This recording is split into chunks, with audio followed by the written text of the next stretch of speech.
전문가와 함께 날씨 상황 좀 더 자세히 분석해 보겠습니다. 전 기상청 대변인을 지낸 김승배 한국재난안전협회 본부장 나와 있습니다. 안녕하십니까? 네, 어서 오십시오. 네. 저 지금 앞서도 전해드렸습니다만 밤사이 계속 많은 비가 곳곳에서 내리다가 지금은 장마가 소강 상태에 접어들었다 이렇게 봐야 되겠죠? 그렇습니다. 자연현상으로 이 정체전선이 일주일 내내 똑같은 구조를 갖지는 않거든요. 네. 그래서 최근 대전, 충남 지역에 또 올라와서 경기, 강원 지역에 또 어젯밤 오늘 새벽에는 경북 지역에 또 많은 비가 내렸는데 예. 이렇게 정체전선이 이제 남쪽에 있다가 북쪽으로 올라갔다를 이제 반복을 할 것 같은데 이런 조건이 24일까지는 이어질 것으로 보입니다. 그러면 비가 강해졌다, 약해졌다를 이제 반복을 하는 것이죠. 예. 일단은 이번 주 금요일까지는 좀 그런 양상을 보일 거라고 짚어주셨는데 일단 오늘만 놓고 보면은 경북 지역에 좀 비가 내린다고 하더라고요. 그렇습니다. 이제 이미 내렸고 네. 오늘 오후에 들어서서 또 다시 비구름이 강화될 텐데 예. 그게 경북 지역에 이제 내릴 거다 이런 예상을 하고 있는 거죠. 네. 근데 시간당 최대 50mm가 내릴 수 있다고 하는데 상당히 강한 비 아니겠습니까? 그렇습니다. 우리가 시간당 30mm를 집중호라고 분류를 하거든요. 예. 네. 자, 50mm 정도면 굉장히 많은 양이죠. 실제 자동차 비가 50mm 시간당 50mm 내릴 때 차 운전할 때 윈도우 브러시가 작동을 해도 예. 앞이 안 보일 정도입니다. 시야가 확보되지 않을 정도인데 요즘에 내리는 비들이 시간당 70에서 80mm 정도 내리거든요. 우리나라 그 물 빠지는 구조가 한 50년 빈도, 100년 빈도 기준으로 다 이미 옛날부터 그 설치가 돼 있는데 네. 자, 이런 그 시간당 70mm, 80mm, 시간당 100mm 이런 비가 내리면 현재 그 배수 시설로는 감당이 안 되는 양이죠. 그렇기 때문에 이제 넘치고 또 무너지고 이제 이런 현상이 발생을 하는 겁니다. 예. 그럼 그럴 때 이제 운전하던 상황에서 그런 순간을 맞닥뜨리면은 어떻게 대처를 좀 해야 될까요? 가급적 차를 멈추고 안전한 곳에 비가 왜 그 비가 계속해서 내리지는 않을 거거든요. 예. 그런 강도를 잠깐 피해야 됩니다. 예. 그 비속을 뚫고 가기보다는 가장자리에 차를 좀 멈추고 그 강한 비를 피하는 게 그 안전운전에 좋습니다.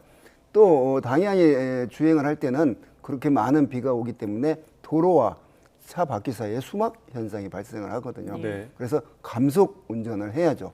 그런 그 폭우 속에서 정상 속도로 가면 큰일 납니다. 예. 그래서 50% 정도는 감속을 해야 되고 네. 당연히 비가 많이 올 때는 앞차와의 거리 간격을 평상시보다 2배 정도 띄우고 해야 됩니다. 그 시간당 50mm를 아마 겪어보지 않으셨을 텐데 예. 마치 그 우리가 그 폭포수 아래 서 있는 것 같은 그런 느낌을 받거든요. 예. 두려움까지도 느낍니다. 그 네. 비의 양이. 그렇기 때문에 일단은 아까 어떻게 하면 좋겠는데 멈춰서 그 순간을 피하는 게 좋습니다. 그 1시간 내내 그 강도로 오지는 않거든요. 알겠습니다. 그러니까 정말 말 그대로 무섭게 쏟아진다라는 네, 그런 네. 느낌이 들 수밖에 없는 그렇습니다. 그런 네. 강한 비인데 이런 비들이 갑자기 이렇게 내렸다가 지금 이제 소강 상태 네. 아니겠습니까? 그럼 비가 멈췄다고 해서 안심할 수 있는 것이 아니라 지금은 산사태에도 상당히 조심을 해야 되는 거잖아요. 그렇습니다. 지금 장마 기간 동안에 상당히 많은 양의 비가 내렸잖아요. 네. 그래서 땅 속에 그런 어떤 땅의 지질 구조가 변했습니다. 그 많은 물기를 머금고 있기 때문인데 여기에 조금만 더 그 비가 내리게 되면 이제 흘러내릴 수밖에 없는데 자, 비가 멈췄지만 그런 어떤 산사태 위험 지역, 예. 옹벽 그 낡은 옹벽 주변, 급경사 지역은 그런 그 산사태를 조심해야 됩니다. 예. 예. 비가 내릴 때는 당연히 조심해야 되지만 비가 멈췄다 그래서 그런 그 산사태 위험 지역은 안심할 수는 없는 상황입니다. 예, 그래서 예. 실제로 이제 그 산사태 위기 경보가 상당히 많이 내려져 있는데 뭐 서울을 비롯한 이제 전국 곳곳에 주의 단계가 많이 내려져 있고 제주는 관심 그리고 경북 지역은 비가 많이 와서 그런지 경계로 상향이 됐더라고요. 그렇습니다. 어느 정도 위험한 건가요? 그러니까 아까 말씀드렸듯이 비가 많이 왔기 때문에 그렇죠. 예. 100년, 200년 동안 인간이 손을 안 댄 산은 그래도 많은 비가 와도 비교적 괜찮습니다. 그런데 산사태 사고 지역을 가보면 사람이 인간이 다 손을 댄 곳들입니다. 도로를 냈대거나 네네네. 주택단지를 조성을 했대거나 네. 네, 이런 지역들이거든요. 그래서 뭐 매년 여름에 많은 비가 오면 우리가 산사태를 겪게 되는데 그런 면에서 산사태 발생 가능 지역이 누구보다도 본인들이 잘 알거든요. 예. 본인이 있는 위치에서 그걸 판단할 수가 있기 때문에 그렇기 때문에 더군다나 산사태 조심하라는 이런 네. 그 산사태 주의보까지 내려져 있기 때문에 네. 예. 각별히 비가 멈췄어도 조심을 해야 됩니다. 네. 근데 산사태가 났던 곳에서는 뭐 또 날 수 있다는 그런 경각심이 있겠지만 안 났던 이제 우리 마을 같은 경우에는 지난 비가 왔을 때도 산사태가 안 났는데 하고 뭐 가만히 계실 수도 있잖아요. 근데 그러니까요. 이게 역치가 넘어서면은 곧바로 그냥 들이닥치는 거 아닙니까? 선에서 그렇습니다. 이제. 그럼 그 어떤 전조 증상이랄지 이럴 걸 확인할 수 있는 방법이 있을까요? 그렇습니다. 산사태 전조죠. 그러니까 산사태가 물론 이제 급격히 발생을 하지만 예. 그 전조 현상이 있습니다. 평상시 보이던 그런 산면에서 물이 새어나온 나온다거나 그러면 이 안에 구조가 바뀌었다는 거거든요. 예.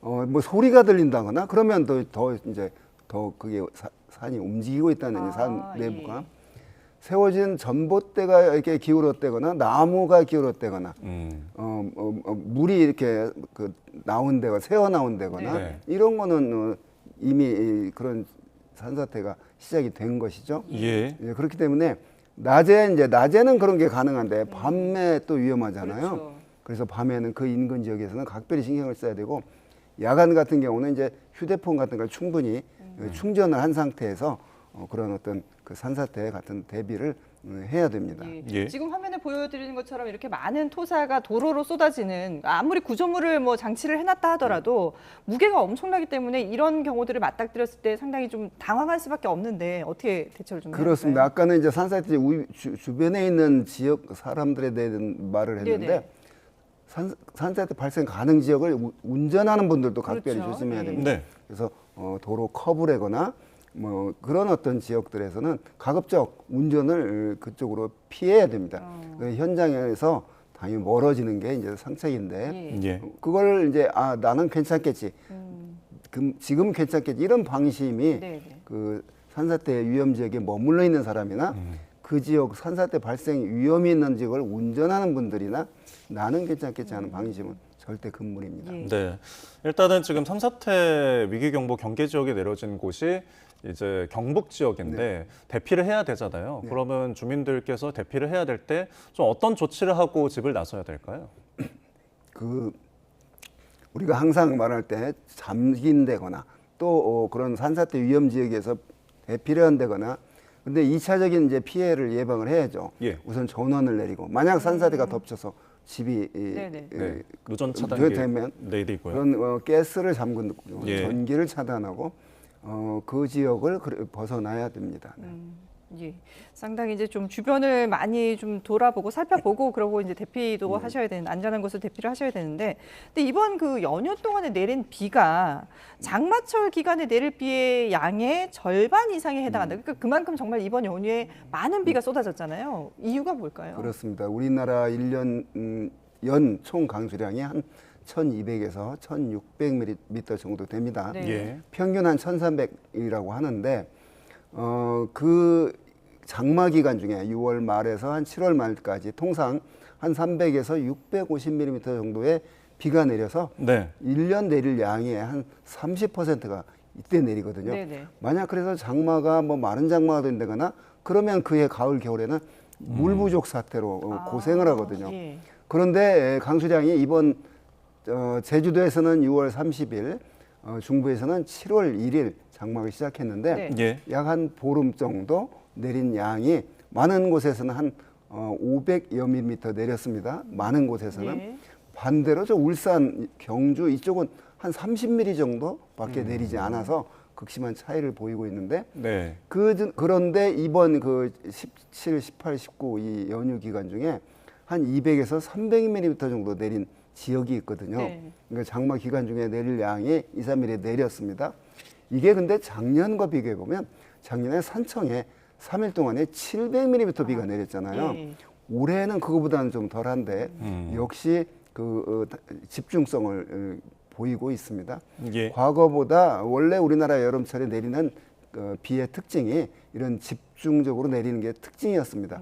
그런데 기후 변화로 기온이 더 대기가 따뜻해지면서 또 바닷물이 더 따뜻해지면서 네. 바다로부터 대기로 많은 수증기가 증발이 되고 있고 예. 대기가 포함할 수 있는 수증기의 양이 더 많아졌기 때문에 그런 국지적인 집중호우의 발생 빈도와 예. 강도가 강해지고 있는 추세인데 뭐 기후변화의 한 형태고 우리가 매년 여름에 그런 겪고 있는 강수 패턴이라고 봅니다.